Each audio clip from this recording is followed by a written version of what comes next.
High, আমি ইসা চৌধুরী। আজকে আমি আপনাদেরকে পিঠ ব্যথা নিয়ে আপনাকে কিছু আসন দেখাবো। তো আমরা মাটির উপরে শুয়ে পড়ি।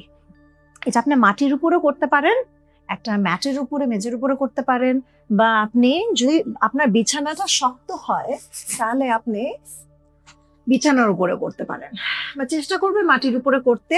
একটা হালকা কিছু একটা উপরে একটু দিয়ে রাখলেন, সো দ্যাট একটু সারফেসটা একটু সফট হলো আমাদের ব্যাকের জন্য, কিন্তু আবার বেশি সফট না। তো আমরা এখানে শুয়ে পা দুটোকে আমরা একটু কোমরের থেকে একটু ওয়াইডার করে নিই, বা যদি আপনার ম্যাট থাকে, যোগা ম্যাট থাকে মেঝের উপরে, আপনি এই এজেস গুলাতে, আপনি কর্নার গুলাতে আপনি নিয়ে গেলেন, হাঁটু দুটোকে একসঙ্গে নিয়ে আসলেন, নিয়ে এসে আপনি হাত দুটোকে আপনি বুকের উপরে, পেটের উপরে নিয়ে রাখলেন। আমি কিছুবার আমরা একটু নিঃশ্বাস নেই আর ফেলে আমরা একটু আমাদের যে টেনশনটা, আমাদের অ্যাওয়ারনেসটা নিয়ে আসি আমাদের শরীরের উপর। নিঃশ্বাস নিতে নিতে আমাদের মেরুদণ্ডটাকে একটু সোজা করে নিয়ে আমরা শুই, আর নিঃশ্বাস ফেলতে ফেলতে আমরা কাঁধগুলোকে একটু নরম করে ফেলি।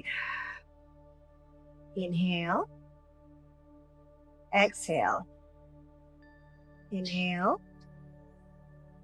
Exhale, inhale, exhale. এখান থেকে আমরা আবার পা গুলোকে একসঙ্গে নিয়ে আসি, এনে হাঁটুগুলোকে আমরা বুকের কাছে নিয়ে আসি, এনে আমরা চেষ্টা করব আমরা সাইড টু সাইড একটু রক করতে। যদি মনে হয় আপনার পিঠে ব্যথার উপরে এটা নির্ভর করছে, পিঠ ব্যথাটা যদি খুব বেশি মনে হয়, যেখানে খুব বেশি লাগছে, আপনি এটা করেন না, অল্প করে করেন বা একেবারেই করেন না। বা যদি মনে হয় যে না, এটা থেকে একটু রিলিজ হচ্ছে, খুব আস্তে আস্তে করে আপনি চেষ্টা করবেন আপনার হিপবোন থেকে একটা হিপবোন থেকে আরেকটা হিপবোনে এভাবে করে আস্তে আস্তে করে মাসাজ করতে। আপনি আপনার পিঠের নিচের পার্টটাকে আপনি একটু মালিশ দিতে চেষ্টা করবেন মেঝের সাথে। এটা আমরা কিছুবার করলাম, করে এবার আমরা হাঁটুগুলোকে নিয়ে আমরা এরকম গোল গোল করে, এজ ইফ আমরা একটা একটা এভাবে একটা সার্কেল আমরা আঁকছি, এভাবে করে আমরা গোল করে সার্কেল আঁকি।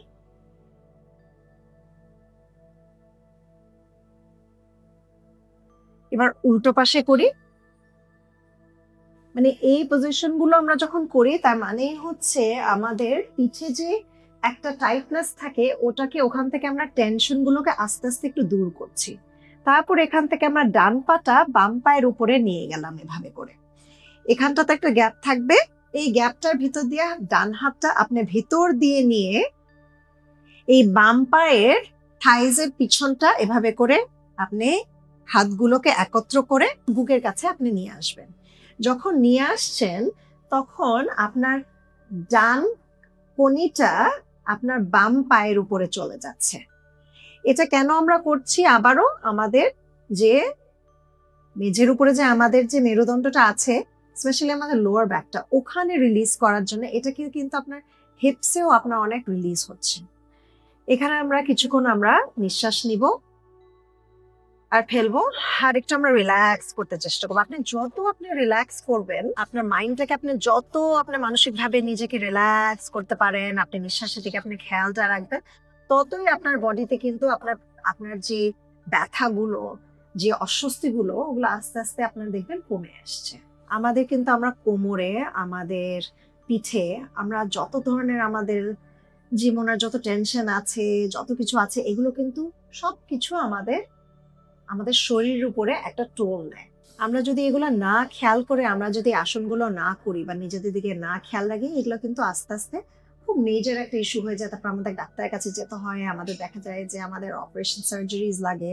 এবার আমরা উল্টো পাশটাকে করি। এবার বাম পাটা ডান পায়ের উপরে নিয়ে আসলাম, আর এই পা গুলো আপনি একটু ফ্লেক্স করে রাখবেন। ফ্লেক্স মানে হচ্ছে আপনি এভাবে করে একটু ফ্লেক্স করেছেন, তারপর বাম পা হাতটা আপনি ভিতর দিকে নিয়ে যেয়ে হাত দুটোকে এভাবে করে ইন্টারলেস করে আপনি এটা আবার বুকের কাছে নিয়ে আসলেন যতটুকু পারেন। যদি মনে হয় যে এতখানি হচ্ছে না, যতটুকু আমি পারছি ওখানটাতেই থাকবেন, এটা বেশি করবেন না। যতটুকু আপনার শরীর আপনাকে পারমিশন দিবে অতটুকুই আপনি থাকবেন। থেকে আমরা এখানে কিছুক্ষণ আমরা নিঃশ্বাস নিব আর ফেলবো। কাঁধটাকে রিল্যাক্স করে ফেলুন, এখান থেকে আমরা আস্তে করে পাগুলোকে আবার মেঝের উপরে নিয়ে আসি।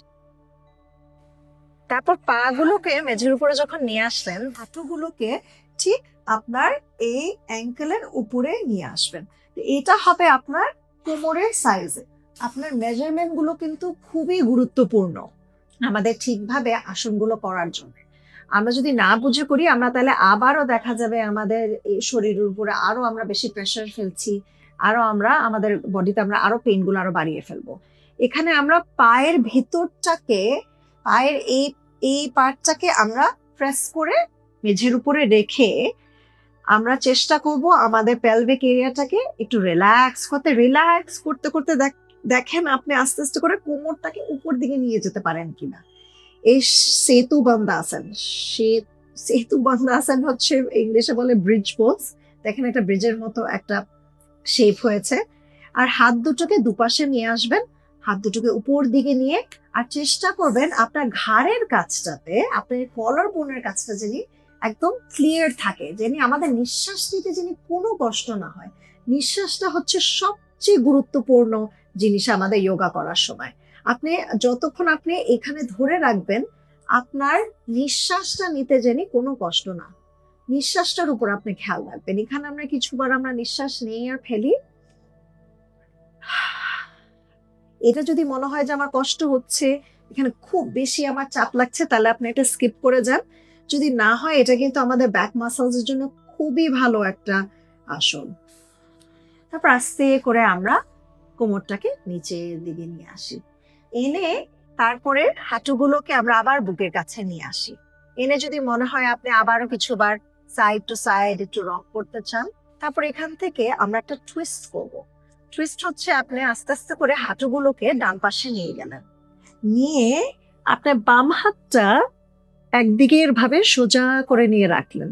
চেষ্টা করবেন যে বাম কাঁধটা যিনি একদম মাটির উপরে যিনি থাকে, আর ডান হাতটা এই পায়ের উপরেও রাখতে পারেন বা এভাবে সোজা করে নিয়েও রাখতে পারেন। রেখে আপনি উল্টো পাশে আপনার দৃষ্টিকেটাকে নিয়ে গেলেন, নিয়ে এখানে আমরা কিছুক্ষণ থাকবো। এই টুইস্ট যেগুলো আমরা করছি, এটা আমাদের মেরুদণ্ডের জন্য খুবই গুরুত্বপূর্ণ, খুবই একটা ডিপ একটা রিলিজ হয় আমাদের। আর শুধু মাসেলস এর জন্য না, আমাদের কিন্তু এখানে মেটাবলিজম, যে আমাদের হজম শক্তি বেড়ে যায়। সো আমাদের তো চেষ্টাই হচ্ছে হজম শক্তি সবসময় খুব স্ট্রং করে রাখা, নাহলে তো যেটাই খাবো কোনো কিছু যদি হজম না হয়, তাহলে তো খুবই একটা বিপদের ব্যাপার। তারপর আস্তে আস্তে করে আপনি আবার এখানে হাঁটুগুলোকে নিয়ে আসলেন মাঝে, আবার আপনি বাম দিকে নিয়ে গেলেন, আপনার দৃষ্টিটাকে উল্টো পাশে নিয়ে গেলেন। এখানে আমরা কিছুক্ষণ থাকবো। আর আপনি চেষ্টা করবেন যেখানে যে আসনটাই করেন না কেন, যিনি আপনি গাঁটটাকে রিল্যাক্স করে রাখেন, আর আপনার নিঃশ্বাসটার দিকে আপনি খেয়াল রাখবেন। নিঃশ্বাসটা হচ্ছে আমাদের জীবনের সবচেয়ে ইম্পর্টেন্ট জিনিস। নিঃশ্বাসটা না থাকলে তো আমাদের জীবনই থাকবে না। নিঃশ্বাসটা আপনি যত এটাকে লম্বা করবেন আর যত আপনি এটাকে একদম রিল্যাক্স করবেন, ততই ভালো। তারপর এখান থেকে আমরা আবার চলে আসি মিডল পয়েন্টে। এসে আপনি পা গুলোকে আবার মাটির উপরে নিয়ে গেলেন, নিয়ে এখানে আমরা কিছুবার আবার নিঃশ্বাস নিলাম। Inhale, exhale, inhale, exhale, inhale, exhale. তারপর আপনি ডান পাশে আপনার হাঁটুগুলোকে নিয়ে যে বাম হাতটা দিয়ে চেপে খুব আস্তে করে উঠবেন। এখান থেকে আমাদের এই আসনগুলো থেকে উঠাটাই যেভাবে করে আমরা উঠছি, এটা কিন্তু খুব ইম্পর্টেন্ট একটা ব্যাপার। আমরা উল্টো পাল্টা ভাবে যদি উঠতে চেষ্টা করি, তাহলে আবারও আমরা একটা পেইন ক্রিয়েট করতে পারি, বা আমাদের আরো দেখা যাবে যে ইনজুরি আরো বেড়ে যাচ্ছে। আশা করি আপনাদের ভালো লেগেছে। যদি ভালো লেগে থাকে তাহলে সাবস্ক্রাইব করবেন, আর আমাদেরকে কমেন্টসে জানাবেন যে আপনারা আর কিরকম ভিডিওস দেখতে চান।